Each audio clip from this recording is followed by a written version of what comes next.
गोद सोनी है, वर्षों बीत गए लेकिन संतान की प्राप्ति नहीं हुई। कोई तो कारण होगा। कारण को नहीं समझ पाते हैं और लगता है कि प्रारब्ध में नहीं है इसलिए प्राप्त नहीं हो रहा है। लेकिन बात यह नहीं है कि प्रारब्ध में नहीं है इसलिए नहीं मिल रहा है। इसके पीछे अन्य कारण भी होते हैं। उन कारणों को समझना आवश्यक है।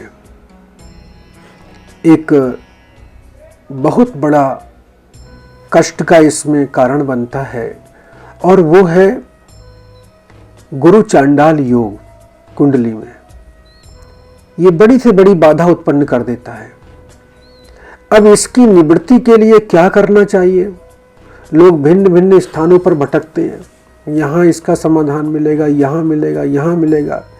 लेकिन सच तो ये है कि इसका सारा का सारा समाधान आपके ही हाथ में है और उसके लिए अधिक कुछ नहीं करना है।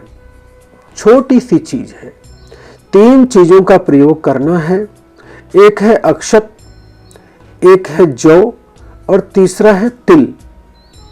इन तीनों के द्वारा किस प्रकार से आप जलदान करके इस समस्या का समाधान प्राप्त कर सकते हैं और जो बाधा है संतति के प्राप्ति में, उस बाधा को दूर करके सहज ही संतान प्राप्त कर सकते हैं। अब इन चीजों में क्या होता है कि जो भी विधि है, विधान है, उसे मात्र केवल सुन लेने से काम नहीं चलता। उसको सुनने के बाद एक बार बैठ के थोड़ा उसका अभ्यास भी करना चाहिए।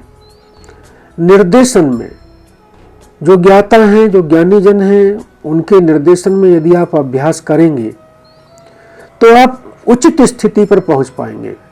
क्योंकि निष्काम कर्म तो आप कर सकते हो स्वेच्छा से, लेकिन सकाम कर्म जब आप करने बैठते हो तो उस समय आपका पूरी तरह से नियमबद्ध रूप से ही होना चाहिए, अन्यथा उसका फल नहीं मिलता है और न मिलने के साथ साथ प्रतिकूलता भी जीवन में आ जाती है।